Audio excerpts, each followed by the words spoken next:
In the winter of 1823, 15 young men studying to become ministers at a remote Pennsylvania seminary died within 6 weeks of each other.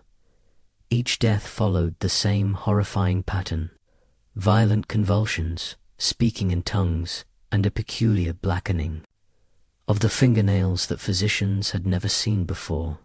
The official cause of death was listed as consumption, but the local doctor who examined the bodies refused to sign the death certificates. He claimed the symptoms matched no known disease, and more disturbing still, he discovered something in their blood that made him burn his medical notes and flee the county that very night. The church authorities sealed the seminary immediately, forbidding anyone from entering the grounds, and the 15 bodies were buried in unmarked graves behind the chapel. For 2 centuries, the Presbyterian Church has refused to discuss what happened at Whitmore Seminary, but recently discovered letters from a surviving student reveal a truth so disturbing that it explains why some secrets are meant to stay buried forever. Before we continue with the story of Whitmore Seminary and uncover what really killed those 15 young men, I need to tell you something important. This channel isn't for everyone, only for the bravest souls who dare to seek the truth behind America's darkest mysteries. Few channels dare to tell the stories we tell here, stories that have been buried by institutions and forgotten by time. If you've made it this far, you're not like most people. You're someone who needs to know what others are afraid to discover.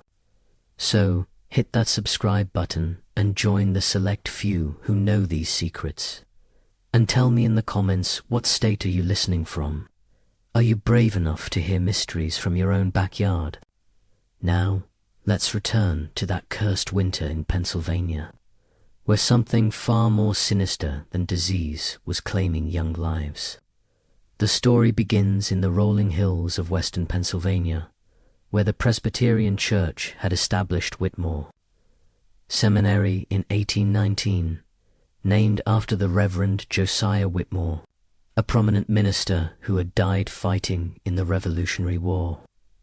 The seminary was built to train the next generation of Presbyterian ministers for the expanding American frontier.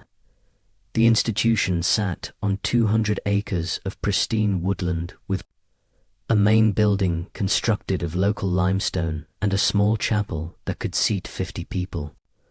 Surrounding the main complex were dormitories, a dining hall, faculty housing, and a working farm that provided food for the community, all connected by cobblestone paths that wound through towering oak and maple trees.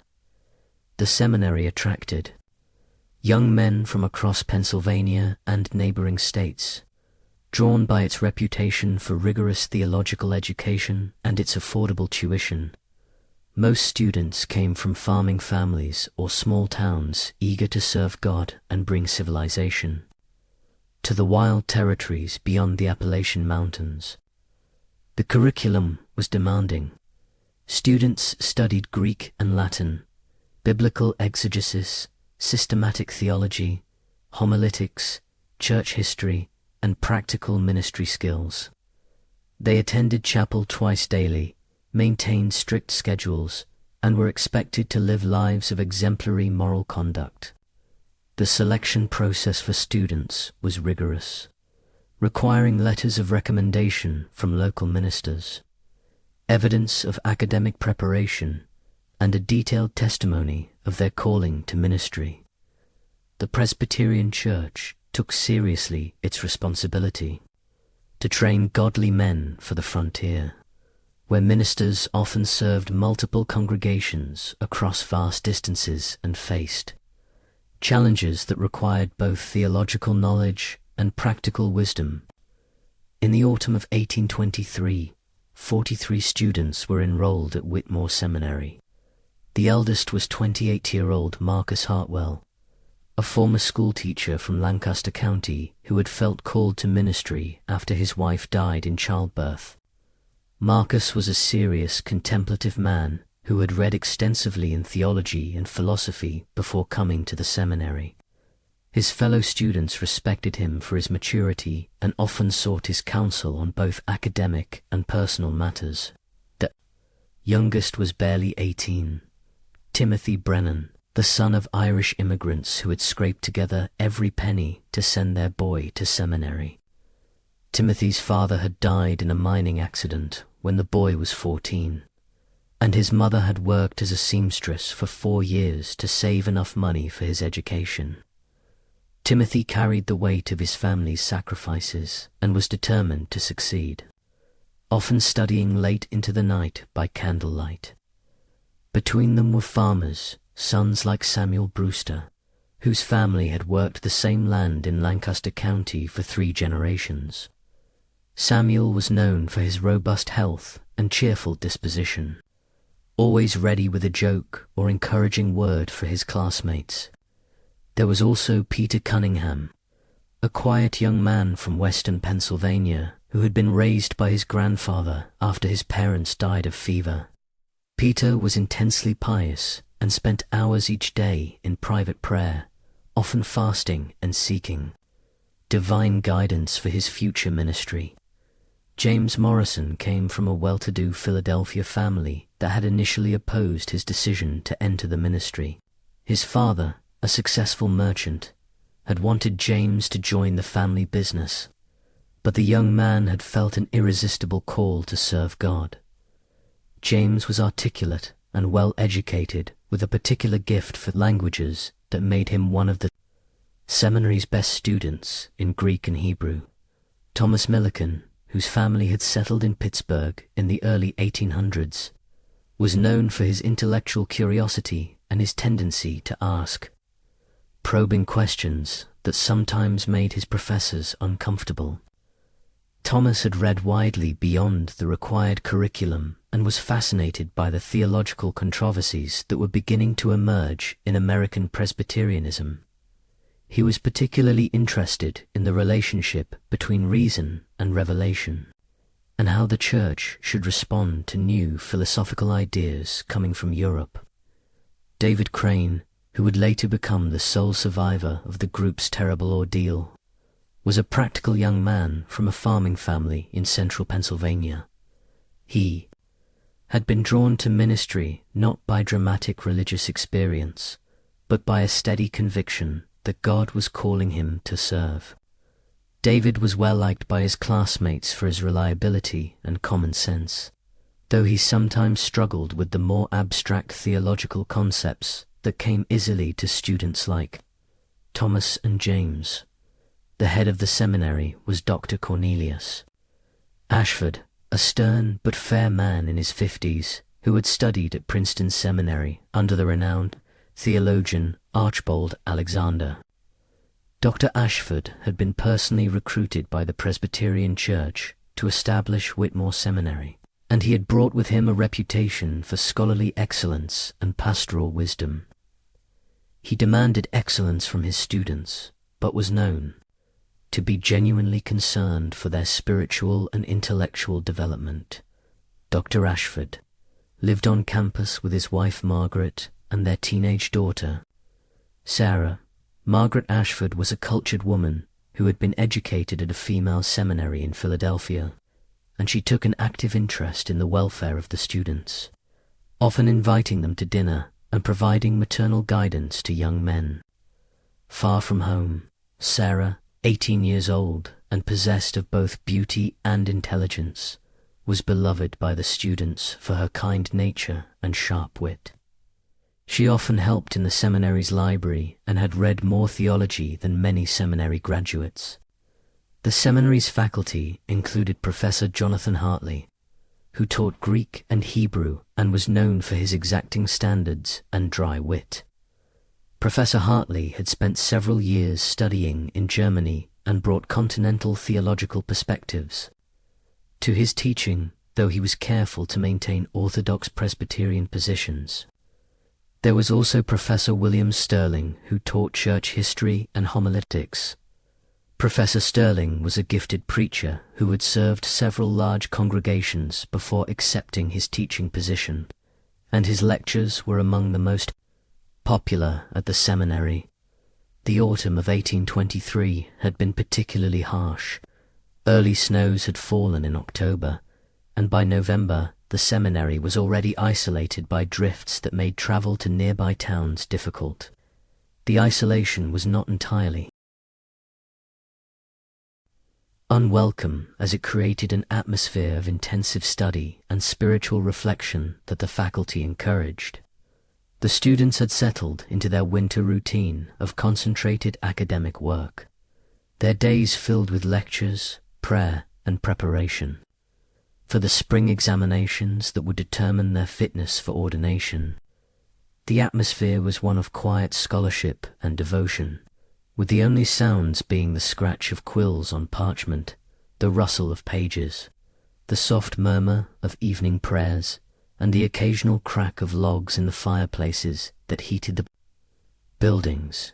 The seminary's library contained over 3,000 volumes, including works by Calvin, Luther, Edwards, and other Reformed theologians, as well as commentaries, church histories, and works of practical theology. Life at the seminary followed a strict schedule that had been carefully designed to promote both academic excellence and spiritual growth. Students rose at 5 in the morning for private devotions, a practice that Dr. Ashford insisted was essential for maintaining spiritual vitality. Morning prayers were followed by breakfast at 6, a simple meal of porridge, bread, butter, and milk that was eaten in silence while one of the students read from a devotional work. Classes began at 7 o'clock and continued until noon with subjects ranging from biblical languages to church history to systematic theology. Professor Hartley's Greek classes were notorious for their difficulty, and students often spent hours preparing for his recitations. Professor Sterling's church history lectures were more popular, as he had a gift for bringing ancient controversies to life and helping students understand how past theological debates affected contemporary church life. Afternoons were reserved for study and preparation, with a brief break for physical exercise when weather permitted. The seminary maintained a gymnasium of sorts in one of the outbuildings where students could engage in calisthenics and other approved forms of exercise. More popular were walks through the surrounding woods, which provided both physical activity and opportunities for reflection and prayer. Evening chapel was held at 6 o'clock and was attended by all students and faculty. Dr. Ashford typically preached, though visiting ministers and senior students were sometimes given the opportunity to deliver sermons. The services followed traditional Presbyterian liturgy with psalm singing, prayer, scripture reading, and preaching. The chapel itself was a beautiful space with tall windows that let in the afternoon light and a simple but elegant pulpit carved from local walnut. After evening chapel, students gathered for communal study time in the library or their dormitory common rooms. This was a time for discussion of the day's lectures, collaborative work on assignments, and informal theological debate. The conversations were often intense, as young men grappled with complex theological questions and prepared themselves for ministries that would require them to provide spiritual guidance to others. Students were expected to be in their rooms by 9 o'clock, though many continued studying privately until much later.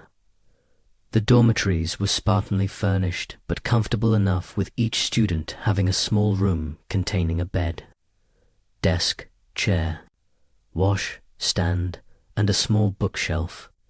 The buildings were heated by large fireplaces in the common areas, though individual rooms could become quite cold during the harsh Pennsylvania winters.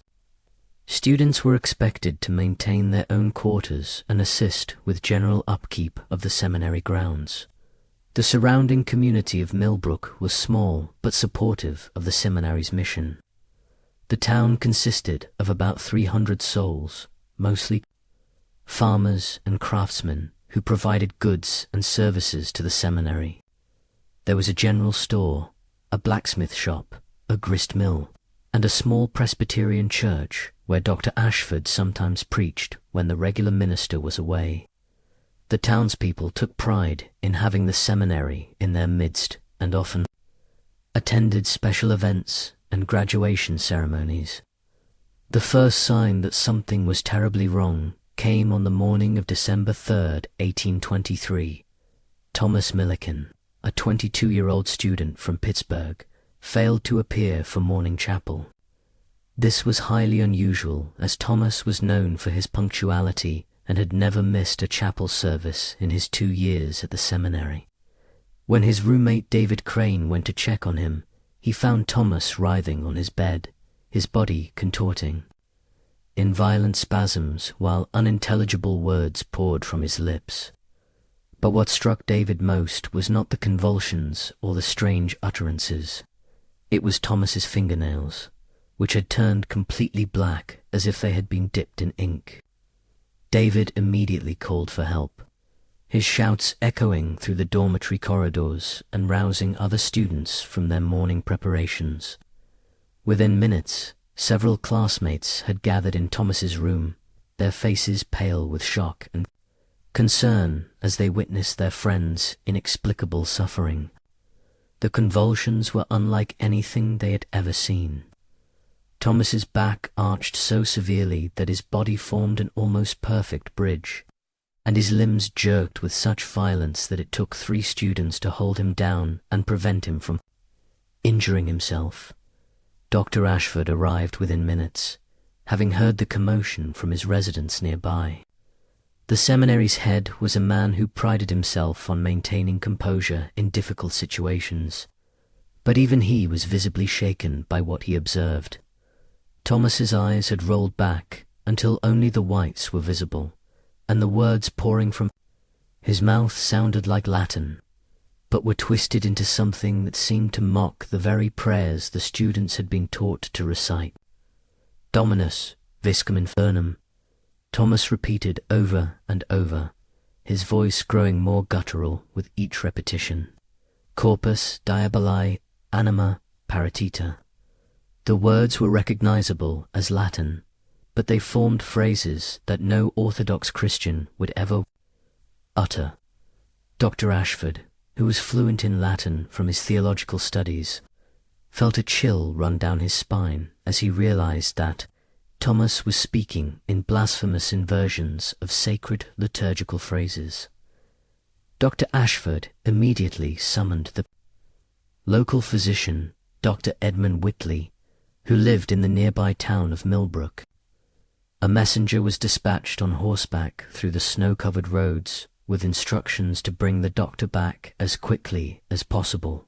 While they waited, Dr. Ashford led the gathered students in prayer for Thomas's recovery, though their voices trembled with uncertainty and fear. Dr. Whitley arrived within 2 hours, his medical bag in hand and his face grim with concentration. He had been practicing medicine for over 30 years and had seen his share of strange ailments. But what he witnessed at Whitmore Seminary that day would haunt him for the rest of his life. Thomas's symptoms defied everything Dr. Whitley knew about medicine. The young man's pulse was rapid and irregular, sometimes racing so fast it seemed his heart might burst, then suddenly slowing to an almost imperceptible rhythm. The doctor's examination revealed other disturbing symptoms. Thomas's breathing was labored and accompanied by a strange whistling sound that seemed to come from deep within his chest.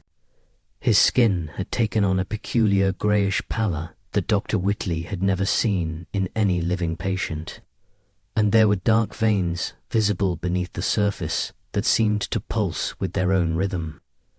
The black discoloration had spread from Thomas's fingernails to his entire hands, and similar dark patches were appearing on his neck and around his eyes. Most disturbing were the words he spoke during his convulsions. The Latin phrases were consistently blasphemous. inverting traditional prayers and liturgical responses in ways that suggested either profound theological knowledge or some form of supernatural influence.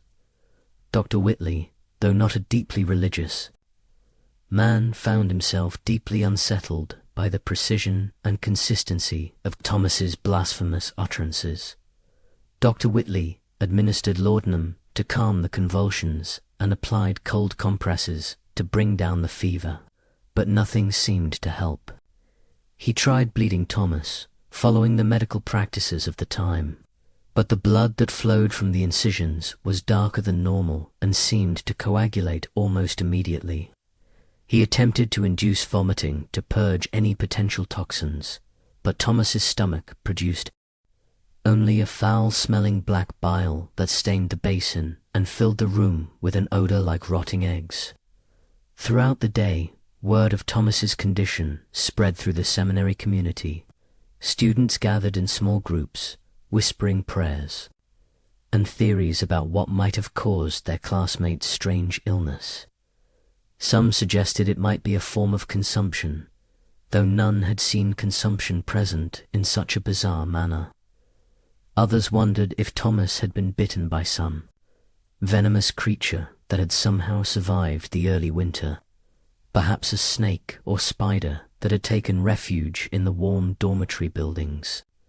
A few of the more superstitious students began to mutter about divine judgment or demonic possession, though Dr. Ashford quickly silenced such talk. He reminded them that they were training to be ministers of the gospel and that they should seek rational explanations for unusual events rather than resorting to superstition and fear. However, even Dr. Ashford found himself struggling to explain Thomas's symptoms in purely medical terms. As evening approached, Thomas's condition continued to deteriorate. The convulsions became more violent, and the blasphemous Latin phrases gave way to sounds that seemed barely human. Sarah Ashford, despite her father's protests, insisted on helping to care for Thomas, bringing fresh water and clean linens. She was struck by how cold Thomas's skin felt to the touch, despite the fever that was clearly ravaging his body. The other students maintained a prayer vigil throughout the night, taking turns reading scripture and offering intercessions for their friend's recovery.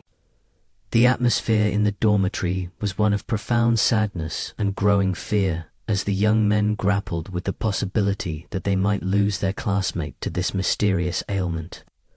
Thomas Milliken died at 3 o'clock in the morning on December 4th, exactly 21 hours after the first convulsions began. His final moments were marked by a sudden return of consciousness and clarity that startled everyone present. The convulsions stopped, his eyes focused, and he looked directly at Dr. Whitley with an expression of profound terror and regret. His final words, spoken in a moment of clarity just before his death, were recorded by Dr. Whitley in his medical notes. The book in the chapel, God forgive us all." The words were spoken with such intensity and conviction that everyone present felt their significance, though none understood what Thomas meant by them. Dr. Whitley noted that Thomas's voice had returned to its normal tone for these final words, in stark contrast to the guttural sounds that had emerged during his illness. After speaking these words, Thomas's eyes closed, his breathing stopped, and his body relaxed into the stillness of death. The black discoloration began to fade from his skin almost immediately, leaving behind only the pale complexion of a young man who had died far from home and family. Dr. Whitley examined the body thoroughly, noting that many of the strange symptoms had disappeared with death, as if whatever had afflicted Thomas had departed with his final breath. The funeral was held 2 days later, with Thomas's body laid to rest in the small cemetery behind the chapel. Dr. Ashford delivered a moving eulogy about the young man's devotion to his studies and his desire to serve God on the frontier. He spoke of Thomas's intellectual gifts and his passion for theological learning, traits that had made him a favorite among both faculty and students. The service was attended by all the students and faculty, as well as several townspeople who had come to know Thomas during his time at the seminary. Many wept openly as they said goodbye to their friend and classmate. Timothy Brennan, the youngest student, was particularly affected by the loss, as Thomas had served as something of an older brother figure to him. Marcus Hartwell delivered a prayer at the graveside, asking God to receive Thomas's soul and to grant comfort to those who mourned his passing. But even as they mourned Thomas's death, a sense of unease had settled over the seminary community. The strange nature of his illness, the rapidity of his decline, and his final cryptic words had shaken everyone's sense of security and normalcy. Dr. Whitley had assured them that whatever had killed Thomas was likely an isolated incident, perhaps caused by spoiled food or exposure to some unknown toxin. But his words rang hollow in the face of such unusual symptoms. The winter seemed to press in around the seminary with renewed intensity after Thomas's death. The snow fell more heavily. The winds howled louder through the trees, and the building seemed to cack and groan under the weight of the cold and the weight of grief. Students began to complain of strange dreams and difficulty sleeping. Some reported hearing footsteps in the corridors at night, though investigation always revealed empty hallways. The atmosphere of quiet scholarship that had characterized the seminary began to give way to something more anxious and fearful. Professor Hartley noticed that his students seemed distracted during their Greek recitations, their minds clearly elsewhere despite their efforts to concentrate on their studies. Professor Sterling found that his church history lectures, usually received with enthusiasm, were met with worried faces and absent stares out the windows at the dark winter landscape. Dr. Ashford tried to maintain normally by adhering strictly to the seminary schedule and encouraging the students to find comfort in their studies and devotions. He increased the frequency of chapel services and arranged for special prayer meetings focused on seeking God's comfort in times of trial. But despite his efforts, the shadow of Thomas's death hung over the community like a dark cloud that refused to lift. What none of them realized was that Thomas Milliken's death was only the beginning. The true horror would unfold over the following weeks, claiming life after life in a pattern so precise and methodical that it would challenge everything the survivors believed about disease, death, and the nature of evil itself. 3 days after Thomas's funeral on December 9th, another student began showing the same terrifying symptoms. James Morrison, a quiet young man from Philadelphia who had been Thomas's study partner and closest friend at the seminary, woke his roommate with the same violent convulsions that had marked Thomas's final day. The convulsions began at exactly 3 o'clock in the morning, the same time that Thomas had died. A coincidence that would not be lost on those who witnessed both events. The pattern was identical in every detail. The same black fingernails appeared within hours. The same twisted Latin phrases poured from his lips, and the same greyish pallor spread across his skin like a shadow. James's roommate, William Foster, immediately recognized the symptoms and ran to fetch Dr. Ashford and Dr. Whitley, his bare feet slapping against the cold dormitory floors as panic gripped his heart. Dr. Whitley was summoned again, this time with a growing sense of dread that had settled in his stomach like a cold stone. He had spent the days since Thomas's death, researching every medical text he could find, seeking some explanation for the bizarre symptoms he had witnessed. He had written to colleagues in Philadelphia and Pittsburgh describing the case and asking for their insights. but nothing in his extensive library or correspondence offered any clues that could explain what he had seen. The blackened fingernails, the convulsions, the strange vocalizations. Taken individually, each symptom might have had a rational explanation. Poisoning could cause convulsions. Certain diseases could affect the circulation and cause discoloration, and delirium could lead to incoherent speech. But together they formed a pattern that seemed to exist outside the bounds of known medicine.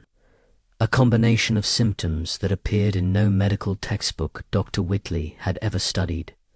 As Dr. Whitley examined James Morrison, he was struck by the precise similarity to Thomas's condition.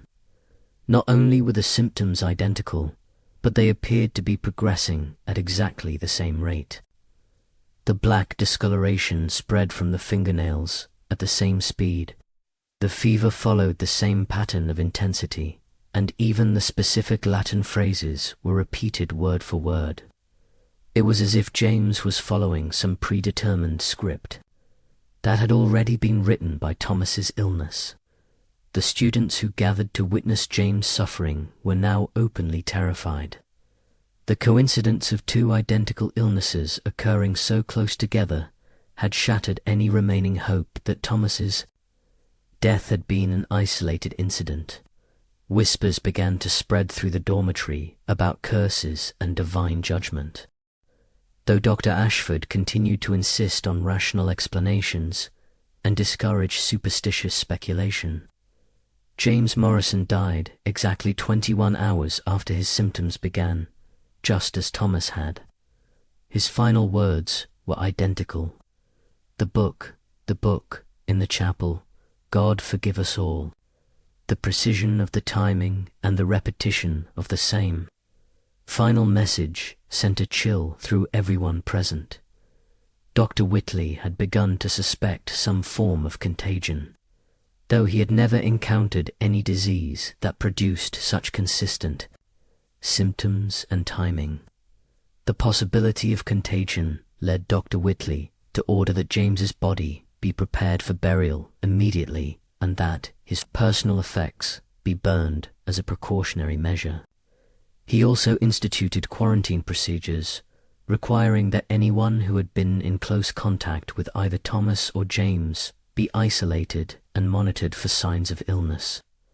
The dormitory where both men had lived was sealed and fumigated with sulfur. Smoke, a standard practice for dealing with potentially infectious diseases. The students were now openly terrified, their fear palpable in every conversation and visible in every face. 2 deaths in a week, both following the same horrifying pattern, had shattered their sense of safety, and normally, the seminary, which had been a place of learning and spiritual growth, now felt like a trap from which death might emerge at any moment to claim another victim. Dr. Ashford attempted to maintain order by increasing the frequency of chapel services and encouraging the students to find comfort in prayer and study. He arranged for additional prayer meetings and Bible studies, hoping that increased devotional activity might provide both spiritual comfort and practical distraction from their fears. He also wrote to the Presbyterian Church authorities in Philadelphia, informing them of the situation and requesting guidance on how to proceed. The response from Philadelphia was swift and decisive. The Reverend Dr. Jonathan Blackwood, a senior administrator in the Presbyterian Church, was dispatched immediately to investigate the situation and provide assistance. Dr. Blackwood was known for his calm demeanor and practical approach to crisis management, having dealt with various emergencies in Presbyterian institutions throughout Pennsylvania and New Jersey. But before Dr. Blackwood could arrive, the pattern repeated itself again. On December 12th, 3 days after James Morrison's death, it happened a third time.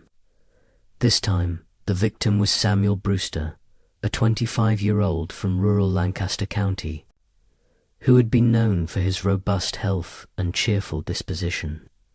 Samuel had been one of the most popular students at the seminary, always ready with a joke or encouraging word for his classmates, and his illness sent shockwaves through the entire community. The pattern was identical in every terrifying detail.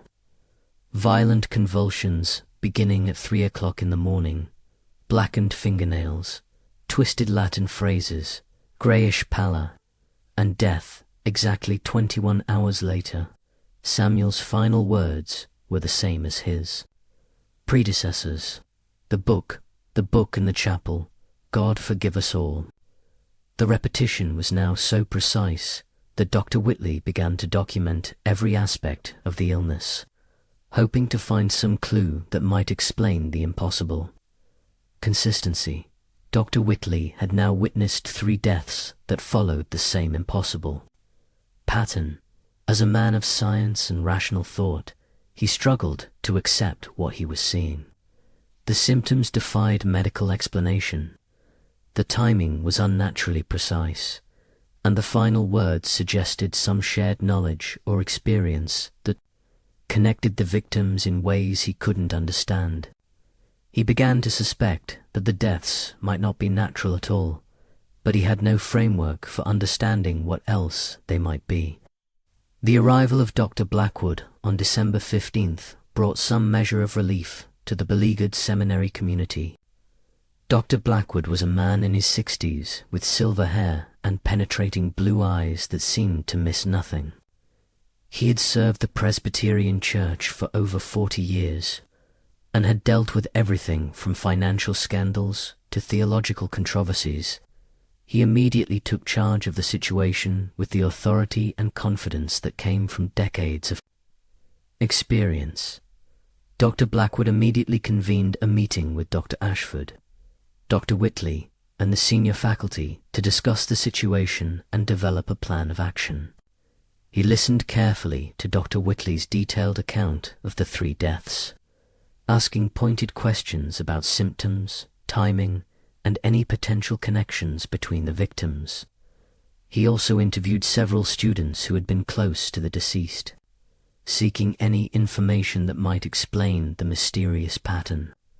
His assessment was pragmatic and decisive, though privately he was deeply troubled by what he had learned. Dr. Blackwood concluded that the seminary was dealing with some form of highly contagious disease that had not yet been identified by medical science. While he had never encountered anything like the symptoms Dr. Whitley described, he had seen enough epidemics to know that unknown diseases could sometimes emerge and devastate communities before doctors understood how to treat them. Based on this assessment, Dr. Blackwood ordered that the institution be quarantined immediately, with no one allowed to enter or leave the grounds until the epidemic had run its course. He sent word to the Presbyterian Church authorities in Philadelphia, explaining the situation and requesting that prayers be offered for the seminary community. He also dispatched letters to the families of all students, explaining the quarantine and assuring them that every precaution was being taken to protect their sons. The quarantine order transformed Whitmore Seminary from a place of learning into a prison of fear. The students, now numbering 37 after the 3 deaths, found themselves trapped with whatever was killing their classmates. The normal rhythms of academic life became secondary to the constant vigil against death. Every morning brought the terrifying question, who would be next? Dr. Blackwood had taken up residence in the faculty building and assumed overall authority. For managing the crisis, he was a man of firm faith and practical experience, but even he seemed shaken by the precise pattern of the deaths and the mysterious final words that each victim had spoken. He established a strict schedule of prayer services, hoping that divine intervention might halt whatever was claiming the students' lives. The daily routine under quarantine was carefully structured to maintain both order and morale. Morning chapel was extended to include special prayers for protection and healing. Classes continued, though professors struggled to maintain academic focus when everyone's thoughts were consumed by fear and grief. Dr. Blackwood instituted a buddy system with students paired to watch over each other and report any sign of illness immediately. The fourth death came on December 18th, claiming Peter Cunningham, a quiet student from western Pennsylvania, who had kept largely to himself since arriving at the seminary. Peter had been known for his intense piety and long hours of private prayer, often fasting and seeking divine guidance for his future ministry. His illness began at exactly 3 o'clock in the morning, following the same terrifying pattern that had become grimly familiar to the seminary community. The convulsions, the blackened fingernails, the twisted Latin phrases, and the greyish pallor all appeared on schedule, as if Peter's body was following some invisible script written by the deaths that had come before. Dr. Whitley documented every detail, noting that even the specific Latin phrases were identical to those spoken by the previous victims. The precision was beyond anything that could be explained by natural disease or coincidence. Peter Cunningham died exactly 21 hours after his symptoms began, and his final words were identical to the others. The book in the chapel, God forgive us all. Dr. Whitley had begun to focus intensely on these final words, convinced that they held the key to understanding the mysterious deaths.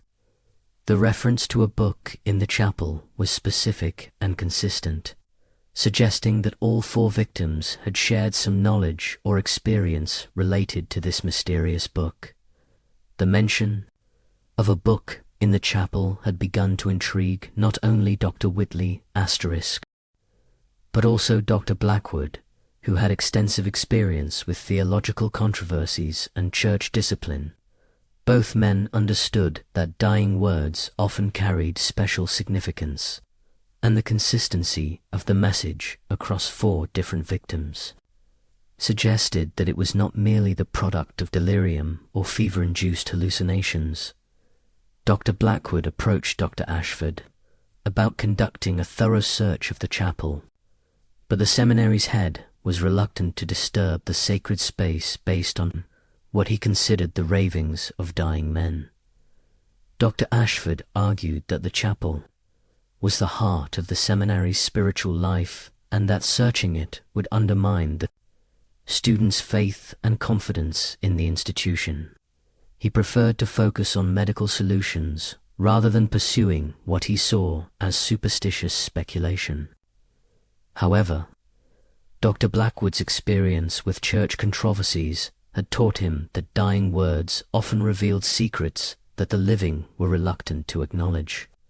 He had investigated cases of clerical misconduct, financial impropriety, and theological deviation, and he knew that religious institutions sometimes harbored dark secrets beneath their pious exteriors.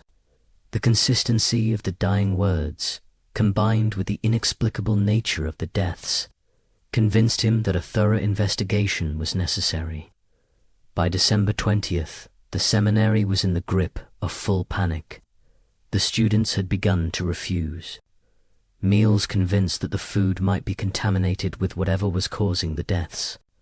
They huddled together in small groups, reading scripture and praying constantly, their voices rising and falling in desperate pleas for divine protection.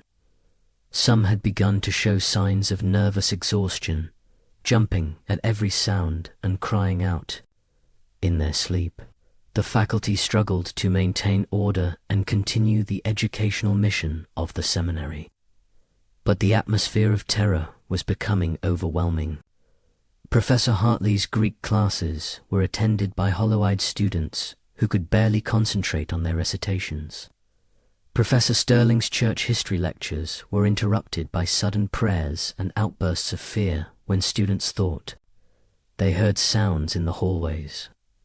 Several students had begun writing letters to their families, begging to be allowed to leave the seminary despite the quarantine order. Timothy Brennan, the youngest student, had written to his mother, expressing his fear that he would never see her again. Marcus Hartwell, the eldest and most mature student, had taken it upon himself to provide leadership and comfort to his younger classmates. But even he was struggling with the constant pressure of living under the shadow of death. It was on the night of December 20th that the first break in the pattern occurred, though its significance would not become clear until much later. David Crane, who had been Thomas Milliken's roommate and had witnessed the first death, approached Dr. Whitley with information that would change everything they thought they knew about the mysterious deaths. David was visibly shaken and seemed to be struggling with some internal conflict as he sought out the doctor in his temporary quarters in the faculty building. His hands trembled as he knocked on Dr. Whitley's door, and his voice was barely above a whisper when he asked if they could speak privately. Dr. Whitley, exhausted from days of futile medical efforts and growing dread, invited David into his room and offered him a chair. What David revealed was a confession that he had been carrying for weeks, a secret that he had been too frightened and ashamed to share, even as his friends died one by one. He told Dr. Whitley that he and several other students had been part of a secret study group that met in the chapel after evening prayers. They had been reading a book that Thomas had discovered in a hidden compartment behind the altar, a book that none of them had seen before, and that seemed to contain knowledge beyond anything they had learned in their regular studies. The revelation hit Dr. Whitley like a physical blow. Here, finally, was a connection between the victims beyond the timing and symptoms of their deaths. If they had all been part of this secret study group, their deaths might not be random at all. They might be connected to whatever they had been reading in that mysterious book that each victim had referenced in their final words. David's hands shook as he described the book and the group's activities. According to his account, the book was bound in what appeared to be human skin, though none of them had wanted to examine it too closely. The pages were made of some form of parchment that seemed much older than anything else in the seminar's library, and the text was written in a mixture of Latin and symbols that none of them could fully identify. The discovery had been made by Thomas Milliken during routine maintenance work in the chapel in early October. The seminary's buildings were old and required constant upkeep, and students were often assigned to help with minor repairs and cleaning. Thomas had been working alone in the chapel one evening when he noticed that one of the stones behind the altar seemed loose. When he investigated, he found a hidden compartment that contained the mysterious book, along with several other items that appeared to be very old. Thomas had been immediately fascinated by the discovery and had shared it with his closest friends: James Morrison, Samuel Brewster, Peter Cunningham, David Crane, and Marcus Hartwell. The 6 young men had formed a secret study group to examine the book and attempt to decipher its contents. They began meeting twice weekly after evening prayers when the chapel was empty and the faculty had retired for the night. According to David's trembling testimony, the book appeared to be some form of advanced theological text, but written in a style and language that seemed to predate anything they had studied in their regular curriculum. The symbols and diagrams scattered throughout the text suggested knowledge of spiritual practices that went far beyond orthodox Presbyterian doctrine. The Latin text was interspersed with Hebrew words and strange symbols that resembled no alphabet any of them had encountered. Thomas had been convinced that the book contained secret wisdom that could enhance their understanding of divine mysteries and make them more effective ministers. He argued that God had led him to discover the book for a purpose and that they had a responsibility to study its contents and unlock its secrets. The other members of the group had been initially skeptical, but Thomas's enthusiasm and apparent scholarly insights had gradually won them over. As David continued his confession, Dr. Whitley began to understand the full scope of what had been happening at the seminary. The secret study group had been meeting for nearly 3 months before the first death, studying the mysterious book and apparently experiencing effects that they had interpreted as spiritual enlightenment. David described how the group members had begun to feel superior to their fellow students, believing they had been chosen to receive special knowledge that would make them extraordinary ministers. The group's activities had not gone entirely unnoticed. Several students had reported seeing lights in the chapel at unusual hours, and some had heard strange sounds coming from the building during the night. Dr. Ashford had investigated these reports, but found nothing amiss during his inspections. The group had been careful to cover their tracks, meeting only when they were certain the faculty was asleep and always returning the book to its hiding place before dawn. David revealed that the book contained not only text but also detailed instructions for various spiritual exercises and practices. Some of these involved meditation techniques that were unlike anything taught in Orthodox Presbyterian theology. Others included dietary restrictions, specific prayers to be recited at particular times, and even instructions for creating what the book described as spiritual preparation chambers using candles, incense, and geometric patterns drawn on the floor. The group had begun implementing these practices initially with what seemed like positive results. They reported experiencing vivid dreams in which they seemed to communicate with angelic beings, who revealed profound truths about the nature of God and creation. They felt more spiritually alive than ever before, and their academic performance actually improved as they applied insights from their secret studies to their regular coursework. But as David continued his account, it became clear that the supposed benefits had come with a price. The members of the group had begun to experience physical symptoms that they initially dismissed as signs of spiritual transformation. They suffered from headaches, insomnia, and strange sensations in their hands and feet. Their appetites changed, and they found themselves craving foods that they had never eaten before, particularly meat that was barely cooked.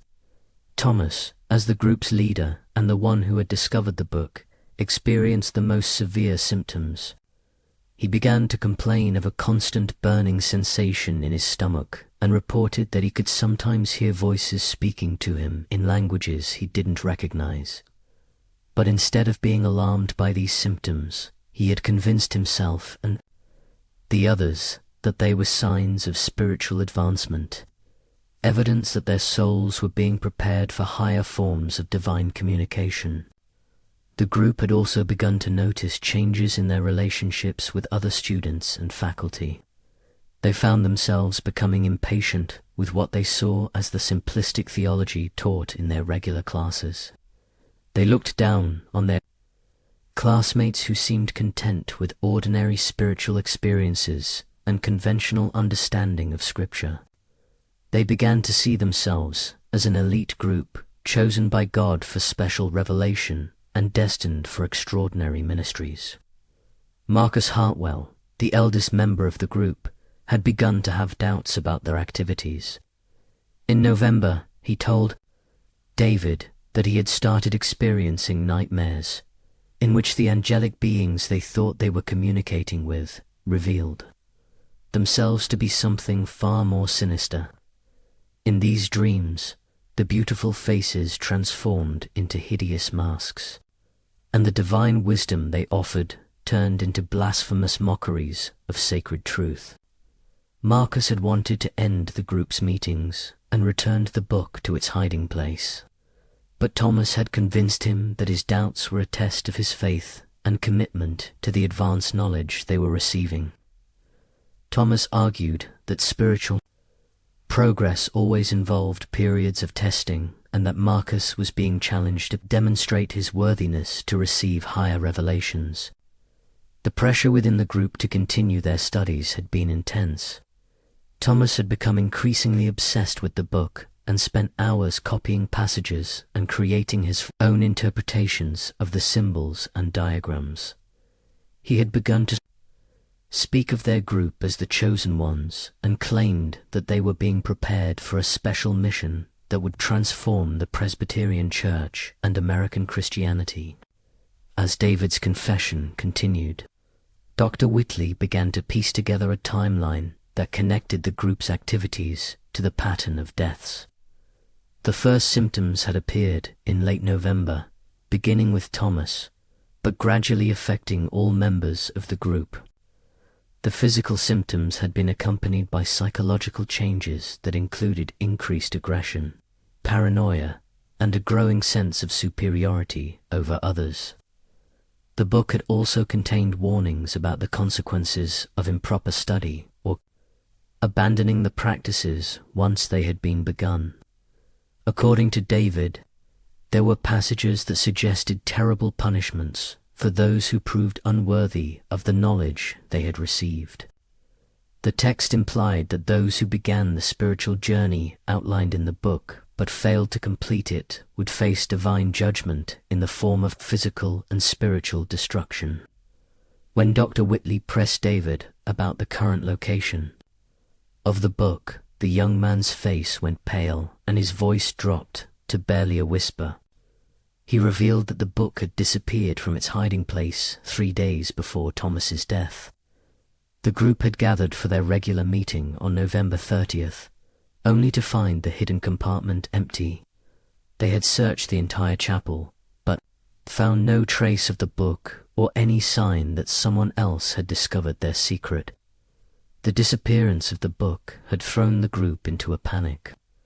Thomas had been convinced that someone had discovered their activities and stolen the book, to prevent them from completing their studies.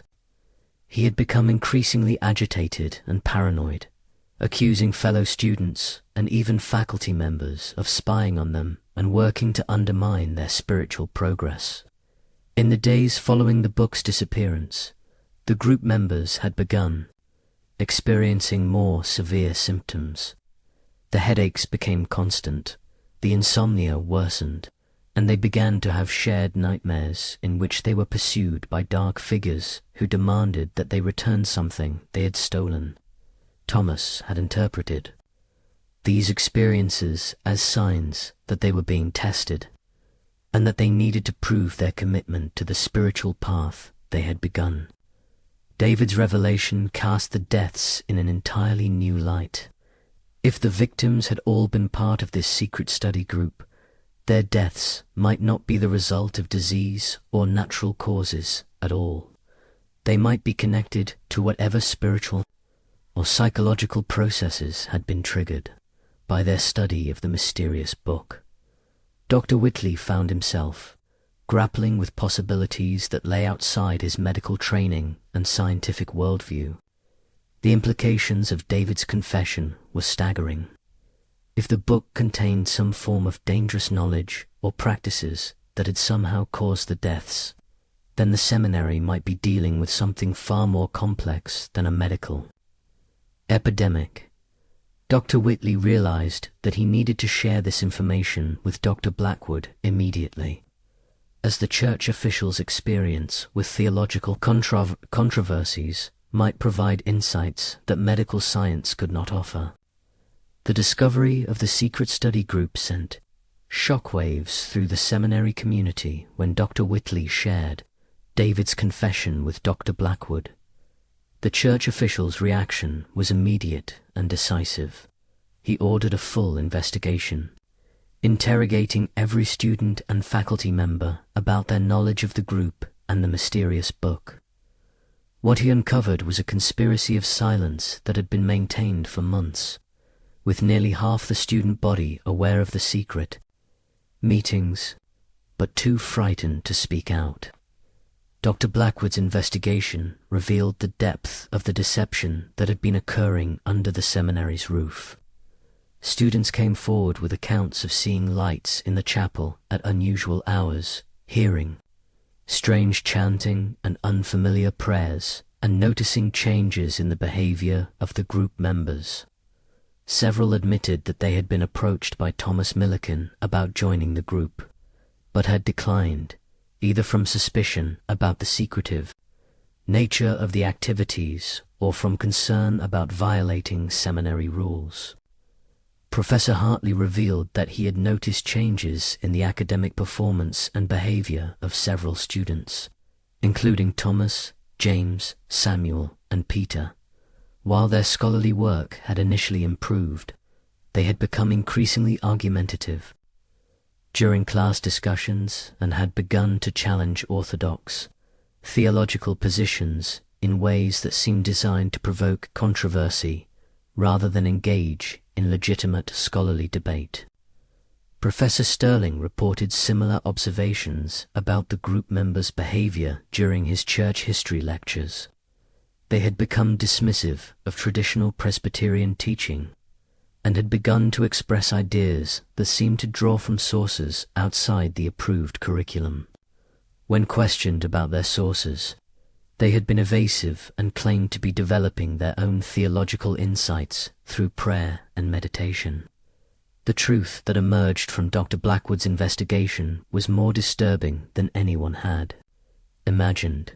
The secret study group had been operating for nearly 3 months, meeting twice weekly in the chapel after evening prayers.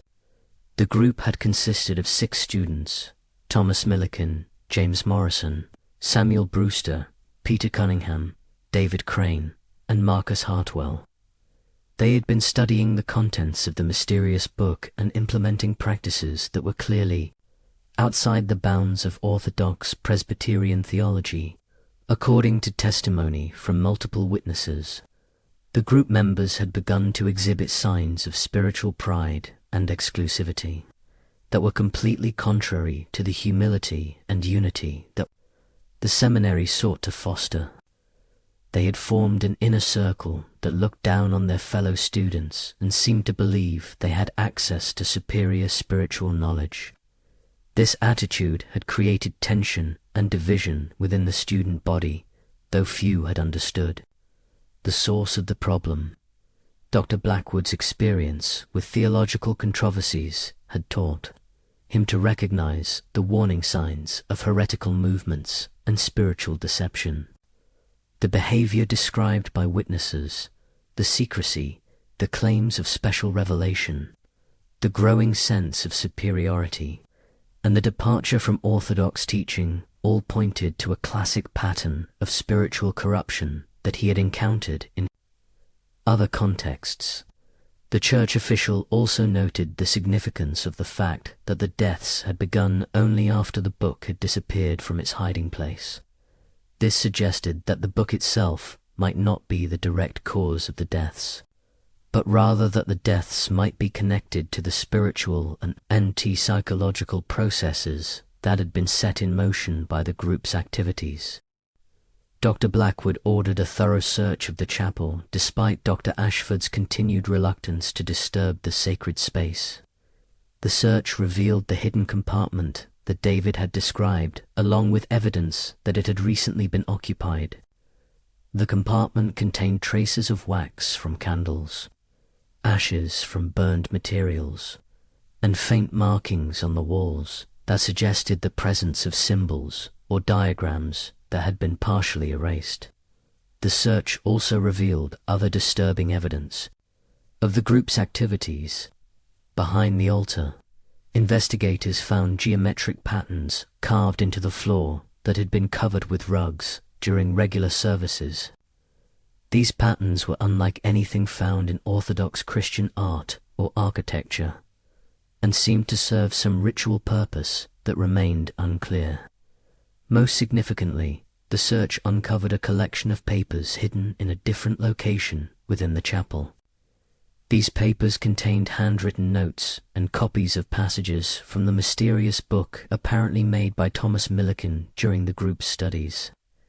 The notes revealed the extent of the group's departure from Orthodox Christianity and provided insight into the nature of the knowledge they had been pursuing. The notes described spiritual practices that involved direct communication with supernatural entities. techniques for achieving altered states of consciousness, and methods for gaining power over other people through spiritual manipulation. The language used was a mixture of Christian terminology and concepts that seemed to draw from occult traditions that were completely foreign to Presbyterian theology. One particularly disturbing passage copied in Thomas's handwriting described a ritual for opening the gates between worlds that required the participation of 6 individuals, who would serve as vessels for divine manifestation. The ritual promised to grant the participants enhanced spiritual powers and direct access to divine knowledge, but it also warned of severe consequences for those who proved unworthy or who attempted to abandon the process once it had begun. Dr. Whitley realized that the group had unknowingly been performing some version of this ritual. Through their regular meetings and study sessions, their focus on the book's contents, combined with their implementation of the spiritual practices it described, had apparently initiated a process that was now claiming their lives one by one. The 5th death occurred on December 21st, claiming Marcus Hartwell himself. The timing was particularly significant, as Marcus had been the one member of the group who had expressed doubts about their activities and had wanted to end their meetings. His death followed the same pattern as the previous 4, but his final words were different and more revealing. Instead of referencing the book in the chapel, Marcus spoke repeatedly of being chosen and marked for the harvest. His words suggested that he understood something about the nature of what was happening to the group members, though he died before he could provide any clear explanation. Dr. Whitley noted this deviation from the pattern, wondering if it might provide a clue to understanding the mysterious deaths. David Crane was now the only surviving member of the original study group, a fact that was not lost on anyone at the seminary. The students and faculty watched him with a mixture of sympathy and suspicion, wondering if he would be the next victim or if he might hold the key to stopping the deaths. David himself was consumed with guilt and terror, convinced that he would soon follow his friends into death. The psychological pressure on David was enormous. He was isolated from his classmates by his knowledge of the secret group and his role in their activities, yet he was also the only person who could provide information that might prevent further deaths. Dr. Blackwood and Dr. Whitley spent hours questioning him about every detail of the group's activities, hoping to find some clue that might break the deadly pattern. David revealed that the book had contained detailed prophecies about what would happen to those who studied its contents. According to these prophecies, the 6 members of the group were destined to serve as bridges between worlds, allowing supernatural entities to manifest in the physical realm. The process would require the sacrifice of their physical lives, but their souls would be elevated to a higher plane of existence, where they would serve as intermediaries between the divine and mortal realms. The prophecies also suggested that the process once begun could not be stopped or reversed.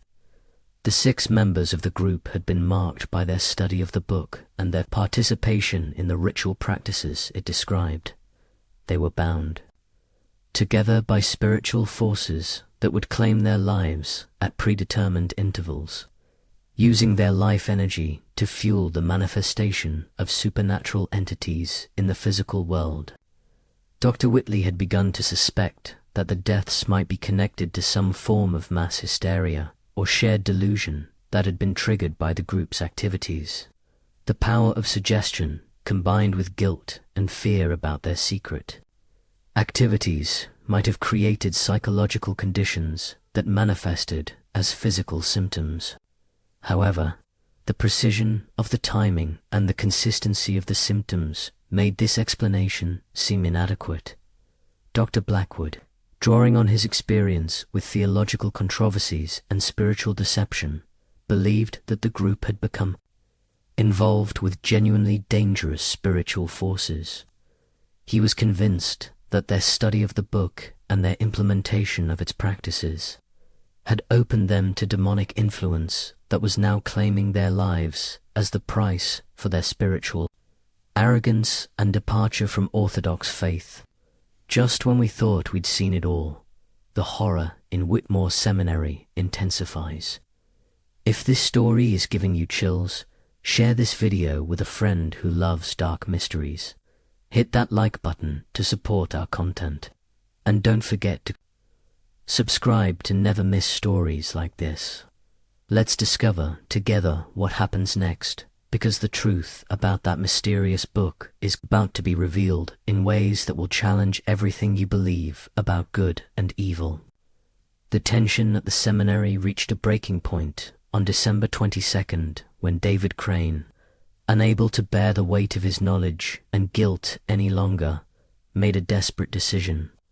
He had been experiencing the same physical symptoms that had preceded the deaths of his friends: headaches, insomnia, and a burning sensation in his stomach. Convinced that he would be the next victim, he decided to make one final attempt to understand what had happened to them and possibly find a way to break the deadly pattern. David's search for answers led him to explore parts of the seminary that had been abandoned or forgotten since its construction. He had remembered Thomas mentioning that the book seemed much older than the seminary itself, which suggested that it might have been hidden in the chapel before the building was even completed. This possibility led David to investigate the history of the land and the circumstances surrounding the seminary's founding. His search took him to the basement of the main building, where old construction materials and abandoned furniture were stored. It was there, behind a wall that had been bricked up decades earlier, that he made a discovery that would change everything they thought they knew about Whitmore Seminary and the mysterious book that had cost his friends their lives. The hidden chamber that David uncovered was small, but filled with items that clearly predated the seminary's construction. There were books, documents, personal effects, and artifacts that suggested someone had deliberately concealed these materials before the building was completed. Most importantly, the chamber contained evidence of the true identity of the man for whom the seminary had been named. The documents David discovered painted a picture of the Reverend Josiah Whitmore that was completely different from the heroic revolutionary war minister that the seminary's founders had believed they were honoring. The real Josiah Whitmore had indeed been a minister, but he had also been involved in occult practices that had scandalized his congregation and ultimately led to his expulsion from the Presbyterian Church. According to the documents, Whitmore had been ordained as a Presbyterian minister in 1768 and had served a congregation in eastern Pennsylvania for several years. However, he had gradually become involved with mystical and occult practices that he claimed would enhance his spiritual powers and make him a more effective minister. He had begun to incorporate elements of folk magic, astrology, and ceremonial magic into his religious practice, justifying these departures from Orthodox Christianity as advanced forms of spiritual knowledge. Whitmore's congregation had initially been impressed by his apparent spiritual gifts and his claims of receiving direct revelations from God. However, as his practices became more extreme and his teachings more divergent from Presbyterian doctrine, opposition had begun to grow. Several church members had accused him of practicing witchcraft and consorting with evil spirits, charges that Whitmore had vehemently denied while continuing to pursue his occult studies. The situation had come to a head in 1781 when Whitmore had attempted to perform what he described as a great working that would permanently open communication between the physical and spiritual worlds. The ritual had required the participation of 6 volunteers from his congregation whom he had convinced to serve as vessels for divine manifestation. The ritual had taken place in the church during a secret meeting attended only by most devoted followers. According to the documents, the ritual had gone terribly wrong. Instead of achieving divine communication, the 6 participants had all died within hours of the ceremony. Their bodies found in the church the next morning, in a state that witnesses described as horrifying. The exact nature of their condition was not detailed in the documents, but references to blackened extremities and blasphemous utterances suggested disturbing similarities to what had been happening at the seminary. The deaths had caused an immediate scandal that had spread throughout the Pennsylvania Presbyterian community. Whitmore had been arrested and charged with murder, though he had maintained his innocence and claimed that the deaths were the result of divine judgment on those who had proven unworthy of the spiritual advancement he had offered them. The trial had been brief and decisive. Multiple witnesses had testified about Whitmore's occult practices and his departure from Orthodox Christian teaching. The physical evidence found in the church, including ritual implements, occult books, and geometric patterns carved into the floor, had convinced the jury that Whitmore had indeed been practicing witchcraft, and that his activities had directly caused the deaths of the 6 congregation members. Josiah Whitmore had been convicted of witchcraft and murder, and had been executed in 1782, not dying heroically in the Revolutionary War. As the seminary's official history claimed, his personal library and ritual implements had been confiscated by church authorities who had intended to destroy them but had apparently decided instead to hide them away, where they could not cause further harm. The documents revealed that the land where Whitmore Seminary had been built was the same property where Josiah Whitmore had conducted his occult practices and where the 6 members of his congregation had died. The seminary's founders had been unaware of this history, having been told that they were honoring a martyred patriot rather than a convicted witch and murderer. Most significantly, David discovered that the mysterious book that had been the focus of his study group was Whitmore's personal grimoire, a collection of occult knowledge and ritual instructions that he had compiled over years of study and practice. The book contained not only the spiritual exercises that the group had been performing, but also detailed accounts of Whitmore's experiments in supernatural communication and his theories about opening permanent gateways between the physical and spiritual worlds. The grimoire explained why the book had been hidden in the chapel and why it had such a powerful effect on those who studied it. Whitmore had deliberately consecrated the land for his occult practices and had designed his rituals to create permanent spiritual openings that would allow supernatural entities to manifest in the physical world. The book had been placed in the chapel as a trap for anyone who might discover it, ensuring that Whitmore's work would continue even after his death. According to the grimoire's instructions, the ritual that Whitmore had attempted required the life force of 6 participants to fuel the opening of gateways between worlds. The deaths were not a failure of the ritual, but rather its intended outcome, providing the spiritual energy necessary for supernatural entities to establish a permanent presence in the physical realm. David realized with growing horror that he and his friends had unknowingly been repeating Whitmore's failed experiment. Their study sessions had gradually prepared them to serve as the 6 vessels required for the ritual, and their deaths were not random tragedies, but necessary sacrifices for a process that had been set in motion over 40 years earlier. The grimoire also contained information about how the ritual might be interrupted or prevented, though the methods described were as dangerous as the ritual itself. According to Whitmore's notes, breaking the ritual would require destroying the grimoire, and performing a counter-ritual that would sever the connection between the physical and spiritual worlds. However, the grimoire warned that attempting to break the ritual would result in the immediate death of any remaining vessels, as the supernatural entities would claim their lives to prevent the interruption of the process. Armed with this terrible knowledge, David Crane faced an impossible choice. He could attempt to break the ritual and save the seminary from further tragedy, but doing so would almost certainly cost him his own life. Alternatively, he could allow the process to continue and hope that his death would complete the ritual and end the threat to others, though the grimoire suggested that the successful completion of Whitmore's work would have consequences that extended far beyond the seminary.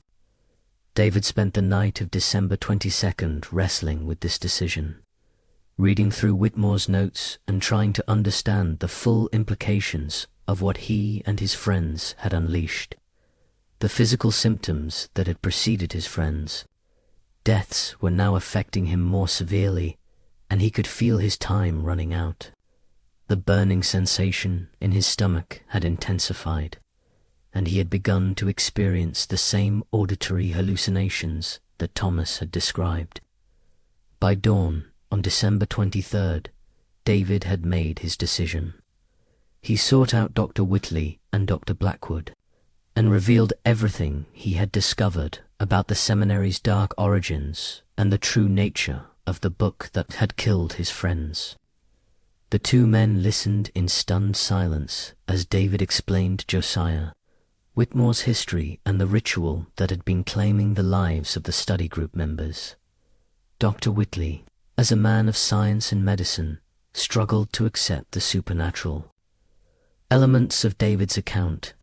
However, the precision of the deaths, the consistency of the symptoms, and the historical evidence that David had uncovered made it impossible to dismiss his conclusions entirely. The doctor found himself forced to consider possibilities that lay completely outside his medical training and scientific worldview. Dr. Blackwood, drawing on his extensive experience with theological controversies and church history, was more prepared to accept the possibility that supernatural forces might be involved. He had encountered other cases of occult practices within Christian communities, and knew that such activities often led to tragic consequences, though he had never seen anything as systematic and deadly as what was happening at the seminary. The three men gathered in Dr. Blackwood's quarters to examine the evidence that David had uncovered and to decide on a course of action. The grimoire's instructions for breaking the ritual were clear but terrifying. They would need to destroy the book while performing a counter-ritual that would sever the spiritual connections that Whitmore had established. The process would be dangerous for everyone involved, but particularly for David as the remaining vessel. Dr. Blackwood insisted on involving Dr. Ashford in their planning, despite the seminary heads' continued reluctance to accept supernatural explanations for the deaths. When confronted with the historical evidence and the grimoire itself, Dr. Ashford was forced to acknowledge that the seminary community was facing something far more complex than a medical epidemic. The decision was made to attempt the counter-ritual on the night of December 23rd, using the instructions provided in Whitmore's grimoire, but adapting them to reflect Orthodox Christian theology rather than occult practices. Dr. Blackwood would lead the ritual, drawing on his knowledge of Presbyterian liturgy and his experience with spiritual warfare. Dr. Whitley and Dr. Ashford would assist, while David would serve as the focal point for breaking the spiritual connections that bound him to the other group members. The four men gathered in the chapel as midnight approached, bringing with them the grimoire and the materials needed for the counter-ritual. The chapel felt different than it had during regular services, colder, more oppressive, and filled with a sense of spiritual presence that was clearly malevolent. The air itself seemed to thicken as they prepared for the ritual, making it difficult to breathe and causing their candles to flicker despite the absence of any breeze. Dr. Blackwood began the counter-ritual by reading passages from Scripture that specifically addressed spiritual warfare and divine protection. He called upon God to break the evil influences that had taken hold of the seminary and to protect those who sought to oppose the forces of darkness. His voice was strong and confident, though the others could see the strain in his face as he confronted spiritual realities that challenged even his experienced faith. As the ritual progressed, David began to experience the familiar symptoms that had preceded his friends' deaths. His hands began to shake and his fingernails started to darken with the same black discoloration that had marked the other victims. However, instead of the violent convulsions that had characterized the previous deaths, he remained conscious and able to participate in the counter-ritual. The climactic moment came when they began to burn the grimoire page by page while reciting prayers for divine protection and spiritual cleansing. As each page was consumed by flames, the spiritual oppression in the chapel seemed to intensify. The temperature dropped dramatically. Shadows moved across the walls despite the steady flame of their candles, and they could hear sounds that seemed to come from beneath the floor, grinding, scraping noises that suggested something trying to break through from below. David spoke words that seemed to come from some source beyond himself, describing visions of his dead friends who were trapped between worlds and unable to find peace.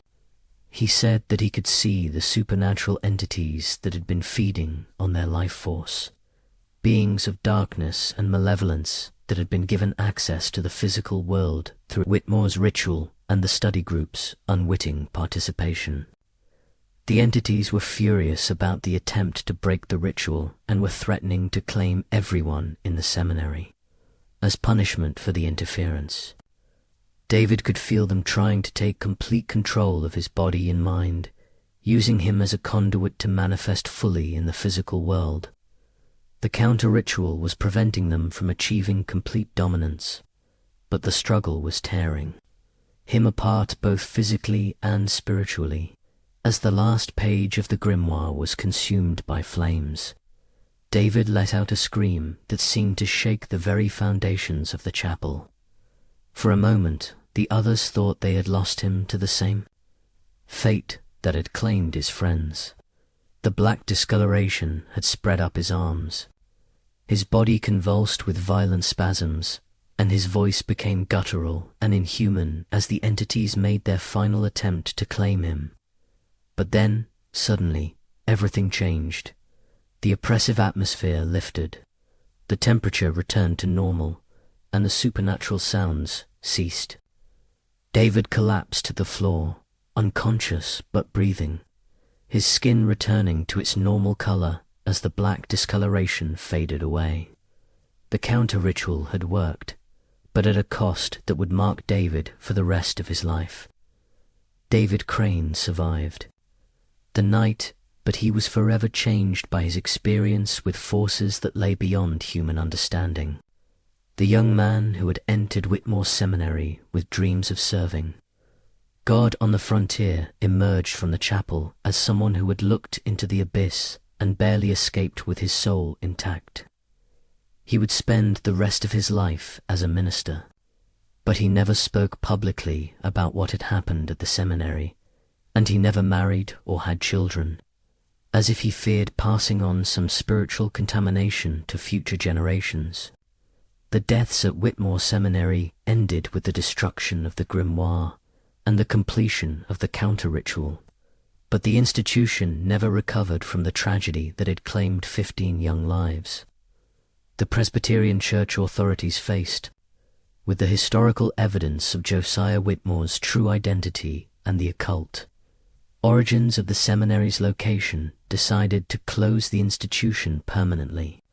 The official reason given was the need to relocate to a more accessible location, but those involved in the investigation understood the real motivation for the closure. Dr. Ashford resigned his position as head of the seminary and accepted a pastor in a small Pennsylvania town where he spent the remainder of his career serving a quiet rural congregation. He never spoke publicly about the events at Whitmore Seminary, though his family noted that he became much more conservative in his theological views and was deeply suspicious of any claims of special revelation or advanced spiritual knowledge. Professor Hartley and Professor Sterling both found positions at other Presbyterian institutions. Though their experiences at Whitmore had left them wary of student activities that took place outside the regular curriculum, they became advocates for stricter oversight of seminary communities and more careful screening of students for signs of spiritual pride or heretical tendencies. The surviving students were transferred to other Presbyterian seminaries to complete their education, though many struggled with the trauma of their experiences. Several left the ministry entirely unable to reconcile their faith with the supernatural horrors they had witnessed. Others became exceptionally orthodox in their theology, as if seeking to protect themselves from any hint of the spiritual dangers they had encountered. Dr. Whitley's medical practice never recovered from his experience. At the seminary, the rational scientific worldview that had guided his career had been shattered by events that defied medical explanation. He moved to a different county shortly after the incident and began drinking heavily, struggling to cope with memories that challenged everything he had believed about the nature of reality. He eventually died of liver disease in 1835, his family reporting that he suffered from terrible nightmares for the rest of his life and would often wake up screaming about blackened fingernails and blasphemous Latin phrases. Dr. Blackwood returned to his administrative duties in Philadelphia, but the experience at Whitmore Seminary had profoundly affected his understanding of spiritual warfare and the reality of supernatural evil. He became one of the Presbyterian Church's leading experts on identifying and combating occult influences within Christian communities, though he was careful never to discuss the specific details of what had happened at the seminary. The buildings at Whitmore Seminary were abandoned and eventually sold to a private buyer who was unaware of their dark history. The main building was converted into a private residence, while the other structures were either demolished or repurposed for agricultural use. The chapel where the grimoire had been discovered and destroyed was converted into a living room, though visitors often commented on the room's unusual atmosphere, describing it as cold and oppressive. Even on warm days, the cemetery where the 15 victims were buried was moved to make way for agricultural improvements, and the bodies were reinterred in a public cemetery in Millbrook. The graves were marked with simple stones that gave only the names and dates of death, with no mention of their connection to the seminary or the circumstances of their deaths. Over time, even these modest memorials were forgotten, and the location of the graves became lost to local memory.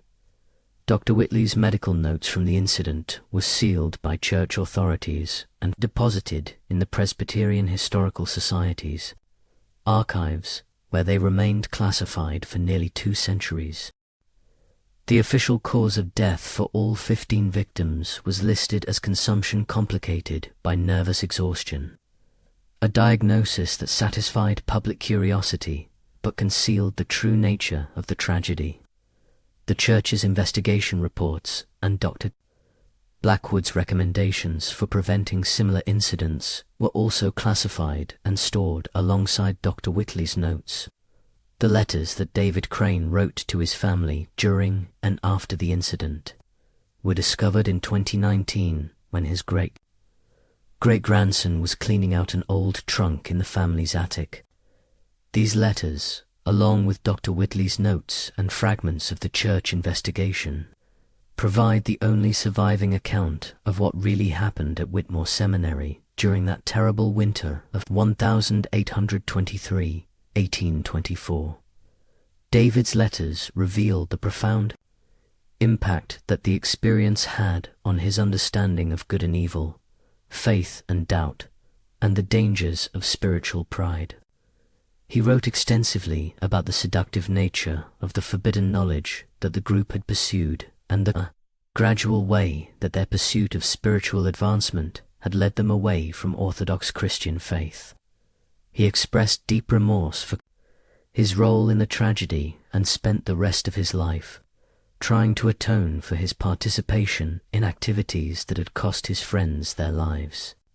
The letters also revealed David's ongoing struggle with guilt and trauma in the years following the incident. He was haunted by vivid nightmares in which he relived the deaths of his friends and was tormented by the possibility that he might somehow be responsible for their fates. He sought counseling from several ministers and theologians, though he was never able to find complete peace with what had happened. David's ministry career was marked by exceptional orthodoxy and a deep suspicion of any claims of special revelation or advanced spiritual knowledge. He served several rural Pennsylvania congregations, focusing on practical pastoral care and biblical preaching rather than theological speculation. His sermons were noted for their emphasis on humility, the dangers of spiritual pride, and the importance of remaining within the bounds of orthodox Christian teaching. The mystery of Whitmore Seminary serves as a chilling reminder of the dangers that can arise when spiritual pride and the pursuit of forbidden knowledge lead people away from the safety of orthodox faith and community accountability. The 15 young men who died had been sincere in their desire to serve God, but their ambition to become extraordinary ministers had led them to seek shortcuts to spiritual power that ultimately destroyed them. The story also illustrates the way that past evils can continue to influence present events, as Josiah Whitmore's occult practices created spiritual openings that remained active for decades after his death. The seminary's founders had been completely unaware that they were building on cursed ground, but their ignorance did not protect the institution from the consequences of its dark heritage. The Presbyterian Church's response to the tragedy reflects the institution's commitment to protecting its members from spiritual dangers while maintaining the confidentiality necessary to prevent panic and scandal. The decision to classify the investigation reports and relocate the surviving students demonstrated both pastoral concern and institutional wisdom in dealing with events that challenged conventional understanding. The long-term effects of the Whitmore Seminary incident can be seen in the Presbyterian Church's subsequent policies regarding seminary oversight and student activities. The Church implemented stricter controls over extracurricular activities, required more frequent faculty supervision of student gatherings, and established formal protocols for investigating unusual incidents at church institutions. These changes, while never explicitly connected to the Whitmore tragedy, reflected lessons learned from an experience that had nearly destroyed one of the Church's most promising educational ventures. The incident also influenced Presbyterian theological education in more subtle ways. Seminary curricula began to include more explicit warnings about the dangers of spiritual pride and the pursuit of esoteric knowledge outside the bounds of orthodox Christianity. Professors were trained to recognize signs of heretical thinking and to intervene before students could be led astray by claims of special revelation or advanced spiritual techniques. Modern scholars who have studied the available documents from the Whitmore Seminary incident have proposed various explanations for what occurred during that terrible winter. Some suggest that the deaths were the result of mass hysteria triggered by guilt and fear over the group's secret activities. According to this theory, the power of suggestion combined with the isolation and stress of seminary life created psychological conditions that manifested as physical symptoms, severe enough to cause death. Others have proposed that the group may have been experimenting with psychoactive substances that were included in the mysterious book's instructions leading to poisoning that caused the consistent symptoms and timing of the deaths. This theory is supported by historical evidence that some occult practitioners of the period did use various herbs and compounds in their rituals, some of which were known to be toxic in certain combinations or dosages.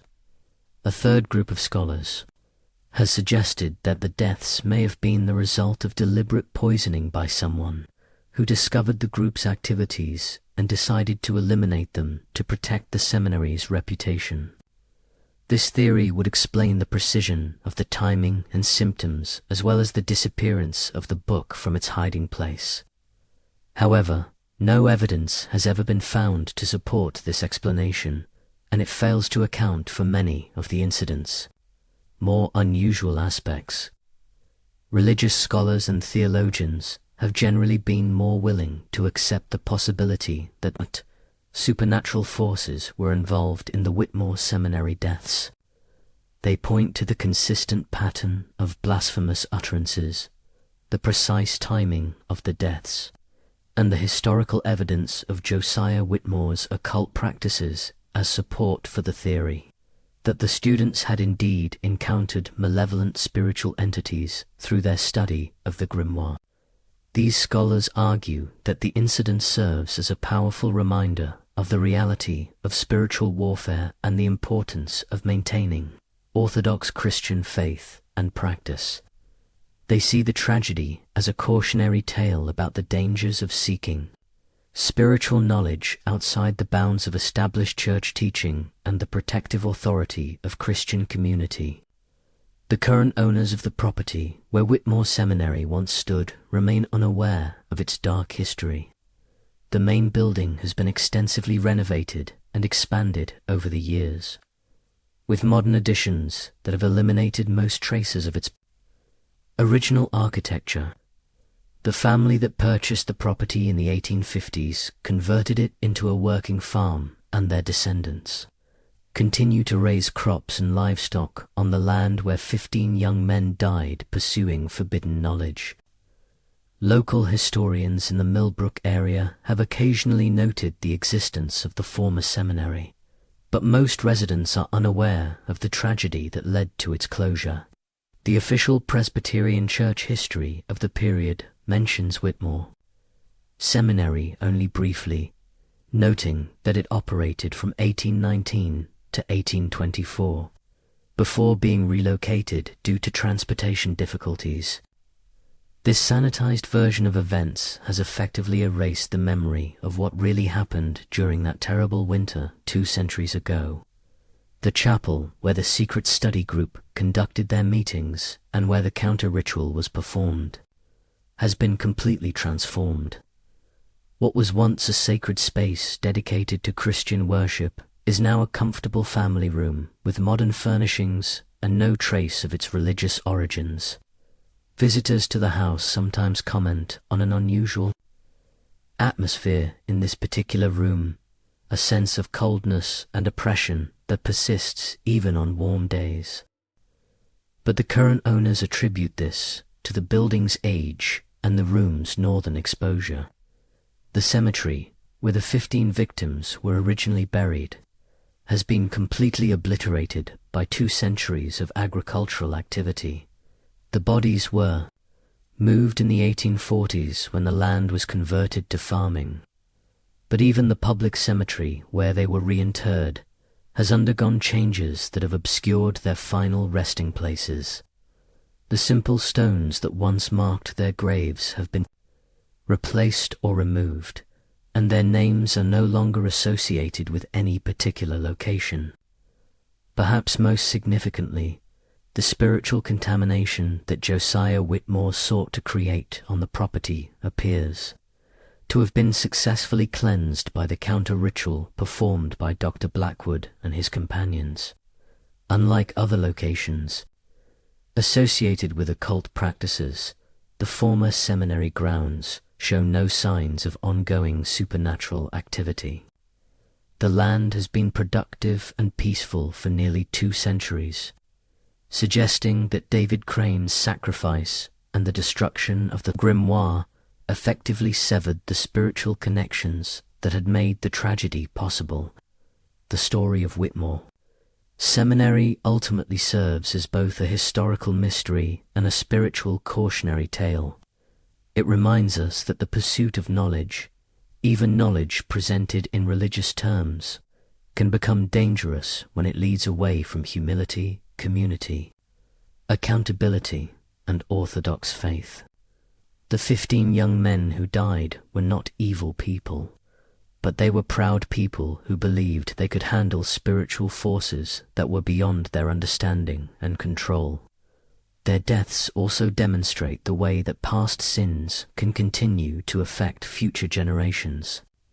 As Josiah Whitmore's occult practices created conditions that would claim innocent lives decades after his own execution, the seminary's founders had no way of knowing that they were building on cursed ground, but their ignorance did not protect the institution from the consequences of its dark heritage.